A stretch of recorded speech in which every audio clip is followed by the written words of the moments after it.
Debu beterbangan di udara, menari-nari dalam sinar matahari yang menerobos celah atap loteng. Ayu, gadis 17 tahun dengan rambut panjang terurai, mengusap debu dari sebuah kotak kayu tua yang ditemukannya di sudut yang terpencil.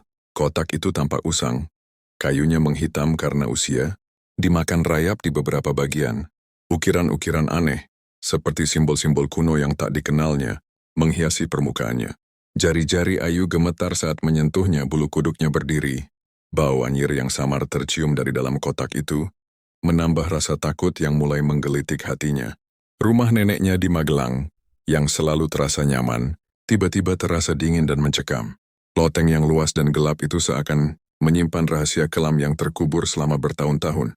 Ayu merasakan sebuah ketakutan yang tak terjelaskan, sebuah firasat buruk yang mencengkeram jantungnya. Ia ragu untuk membuka kotak itu, tetapi rasa penasaran yang membuncah mengalahkan rasa takutnya. Dengan tangan yang masih gemetar, Ayu perlahan-lahan membuka kotak kayu tua tersebut. Bunyi derit kayu yang nyaring mengiringi terbukanya kotak itu. Bau anyir tadi kini lebih kuat, menusuk hidung Ayu. Di dalam, tergeletak sebuah boneka kecil. Bukan boneka yang lucu dan menggemaskan, melainkan boneka yang mengerikan. Terbuat dari kain usang berwarna gelap, boneka itu tampak tua dan kumuh. Benang-benang yang sudah kusam menggantung di beberapa bagian, seakan-akan siap lepas dan meninggalkan tubuh boneka itu. Yang paling membuat Ayu tersentak adalah jarum-jarum kecil yang tertancap di beberapa bagian tubuh boneka tersebut. Ada yang menusuk perutnya, dadanya, bahkan matanya yang kosong dan hampa. Jarum-jarum itu tampak berkarat, seolah telah tertancap di sana selama bertahun-tahun. Ekspresi wajah Ayu berubah drastis. Rasa takut yang semula hanya berupa firasat, kini berubah menjadi kepanikan yang nyata. Wajahnya memucat, bibirnya bergetar, dan tangannya yang semula memegang kotak itu kini terjatuh lemas ke samping. Ia mundur beberapa langkah, matanya terpaku pada boneka mengerikan itu, jantungnya berdebar-debar dengan kencang. Ini bukan sekadar boneka biasa. Ini sesuatu yang jahat, sesuatu yang menyeramkan, sesuatu yang membuat bulu kuduknya berdiri tegak. Ayu merasa ada hawa dingin yang menusuk tulang, seolah-olah ada sesuatu yang jahat sedang mengawasinya dari dalam kegelapan loteng. Tidur Ayu tak lagi tenang. Mimpi buruk menyergapnya, menjeratnya dalam jalinan ketakutan yang mencekam. Ia berada di tengah hutan yang gelap gulita. Pepohonan tinggi menjulang seperti hantu-hantu yang siap menerkam. Angin berdesir dingin menerpa kulitnya, membawa aroma tanah basah dan sesuatu yang menyeramkan. Di kejauhan sebuah bayangan muncul, bayangan seorang dukun tua yang mengerikan. Wajahnya keriput dan penuh dengan garis-garis, yang seakan menceritakan kisah-kisah jahat yang telah dilakukannya. Matanya, oh matanya, 2 titik merah menyala seperti bara api neraka, menatap Ayu dengan tatapan penuh kebencian dan ancaman. Rambutnya yang panjang dan kusut berkibar tertiup angin, menambah kesan menyeramkan sosok tersebut. Ayu mencoba berteriak, tetapi suaranya tersangkut di tenggorokan. Ia mencoba berlari, tetapi kakinya terasa berat, tak mampu melangkah. Bayangan dukun itu semakin mendekat, langkahnya pelan namun pasti, seperti maut yang tak terelakkan. Ayu merasa nafasnya sesak, jantungnya berdebar-debar hebat, dan rasa takut yang luar biasa mencengkeram seluruh tubuhnya. Ia terbangun dengan keringat dingin, jantung berdebar kencang, dan tubuh gemetar ketakutan. Mimpi itu terasa begitu nyata, begitu mengerikan, seakan-akan benar-benar terjadi. Bayangan dukun tua itu masih terbayang jelas di benaknya, menggelitik rasa takut yang mendalam di dalam hatinya. Sekelebat mimpi buruk masih membekas di benaknya. Ayu terbangun dengan jantung berdebar kencang. Kegelapan menyelimuti kamarnya, hanya sedikit cahaya bulan yang berhasil menerobos celah tirai, menciptakan bayangan-bayangan aneh di dinding. Udara terasa dingin dan lembab, berbeda dari biasanya. Tiba-tiba sebuah suara samar terdengar. Bisikan-bisikan lirih, seperti suara orang yang bergumam, datang dari arah jendela. Ayu menahan nafas, jantungnya berdebar semakin kencang. Ia mencoba mendengarkan dengan seksama. Bisikan itu terdengar semakin jelas, meskipun kata-katanya tak dapat dipahami. Hanya berupa dengungan-dengungan yang membuat bulu kuduknya berdiri. Suasana mencekam menyelimuti ruangan. Kegelapan seakan semakin pekat, dan bayangan-bayangan di dinding tampak menari-nari dengan aneh. Ayu merapatkan selimut ke tubuhnya, berusaha untuk tetap tenang, tetapi rasa takut yang luar biasa telah menguasainya. Ia tahu ada sesuatu yang berada di luar jendela, sesuatu yang sedang mengawasinya, sesuatu yang membuatnya merasa tidak aman dan sangat ketakutan. Tangannya gemetar meraih lampu di nakas, siap menerangi kegelapan yang mengancam jiwanya. Dengan tangan gemetar, Ayu meraih lampu di nakas dan menyalakannya. Cahaya lampu menerangi ruangan, sedikit mengurangi rasa takut yang mencengkeramnya. Namun saat pandangannya jatuh ke arah jendela, jantungnya seakan berhenti berdetak. Di luar, berdiri bayangan itu, bayangan dukun tua dari mimpinya. Kali ini, bukan hanya bayangan samar, tetapi sosok yang jelas terlihat. Wajahnya yang keriput dan mengerikan terlihat jelas dalam cahaya bulan. Mata merahnya menyala-nyala, penuh dengan kebencian dan kejahatan yang tak terukur. Senyum sinis terukir di bibirnya, memperlihatkan gigi-gigi yang tampak tajam dan menghitam. Ayu merasa bulu kuduknya berdiri seketika. Ini bukan sekadar mimpi. Ini nyata, ketakutan yang luar biasa menguasai dirinya.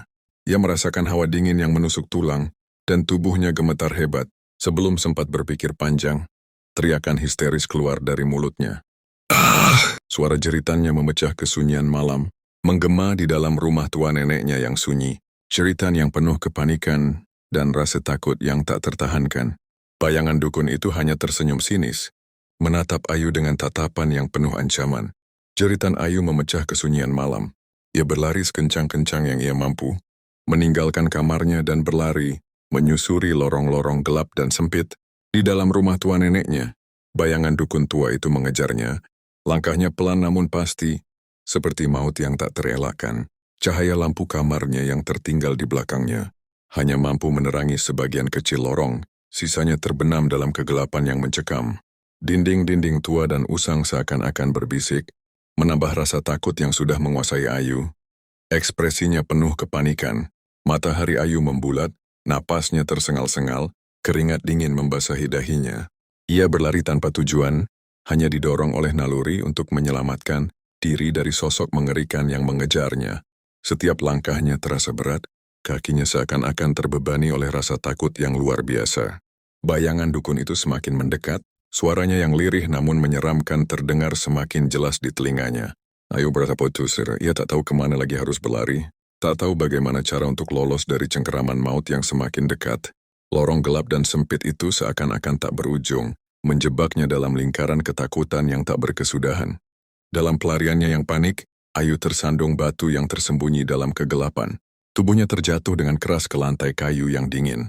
Boneka kain usang yang sejak tadi ia genggam terlepas dari tangannya, berguling-guling di lantai lorong yang gelap. Boneka itu berputar-putar seperti makhluk hidup yang sedang menari-nari kematian. Jarum-jarum kecil yang tertancap di tubuhnya berkilauan samar dalam cahaya, bulan yang remang-remang. Sementara itu, bayangan dukun tua itu semakin mendekat, langkahnya tak tergesa namun tak terhentikan. Wajahnya yang mengerikan terlihat semakin jelas, mata merahnya yang menyala, seperti bara api neraka menatap Ayu. Dengan penuh kebencian, Ayu mencoba bangkit, tetapi tubuhnya terasa lemas dan tak berdaya. Rasa takut yang luar biasa telah melumpuhkannya. Ik hanya bisa terbaring di lantai, memandang boneka yang berputar-putar dan bayangan dukun yang semakin dekat, menunggu takdir yang tak dapat dihindari. Kegelapan lorong seakan-akan semakin pekat, menelan Ayu dalam cengkeraman ketakutan yang mencekam. Hanya suara boneka yang berputar, dan derap langkah dukun tua itu, yang menggema di telinganya, menandakan akhir yang semakin dekat. Wajah Ayu terlihat jelas dalam cahaya remang-remang, ekspresinya dipenuhi dengan teror yang mendalam, matanya membesar, penuh dengan ketakutan yang tak terlukiskan. Setiap detak jantungnya terasa seperti guntur di telinga, mengalahkan suara bisikan yang mengisi kegelapan. Di belakangnya, bayangan dukun tua itu semakin mendekat, sosoknya tampak semakin jelas dalam kegelapan. Tangan keriputnya terangkat, seolah hendak menyerang, menciptakan aura ancaman yang tak terelakkan. Wajah dukun itu dipenuhi dengan kebencian. Matanya yang merah menyala seakan menembus jiwa Ayu, membuatnya merasa terjebak dalam cengkeraman ketakutan.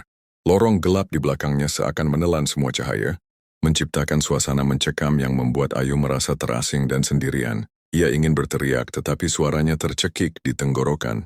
Semua harapan untuk melarikan diri seakan sirna, dan yang tersisa hanyalah rasa putus asa yang menyelimuti hatinya. Dalam sekejap dia menyadari bahwa ia berada di ambang kegelapan, dan bayangan dukun itu adalah simbol dari ketakutan yang tak terhindarkan. Saat tangan dukun itu semakin mendekat, Ayu tahu bahwa ia harus berjuang untuk bertahan hidup, meskipun rasa takut itu hampir membuatnya tak berdaya. Layar hitam menyelimuti segala sesuatu, menciptakan suasana hening yang mencekam. Dalam kegelapan itu, hanya terdengar suara teriakan Ayu yang terputus-putus, menggema dalam kesunyian. Suaranya penuh dengan kepanikan dan ketakutan, seolah-olah ia berjuang melawan sesuatu yang tak terlihat. Setiap teriakan mencerminkan rasa putus asa yang mendalam, seakan-akan ia terjebak dalam kegelapan yang tak berujung. Teriakan itu datang dan pergi, seperti gelombang yang menghantam pantai, mengisi ruang kosong dengan rasa takut yang semakin menguat. Dalam kegelapan, Ayu merasa sendirian, terasing dari dunia luar, terperangkap dalam ketidakpastian. Ia berusaha untuk berteriak lebih keras, berharap suaranya bisa menembus kegelapan, dan menarik perhatian siapapun yang mungkin mendengarnya. Namun, setiap kali ia membuka mulut, suara itu hanya terputus seolah ada sesuatu yang menghalangi. Kegelapan semakin pekat, dan teriakan Ayu semakin lemah, seolah harapan untuk melarikan diri semakin menipis. Dalam keheningan yang mencekam, hanya suara teriakan yang terputus-putus itu, yang menjadi pengingat akan ketakutan yang menggerogoti jiwanya.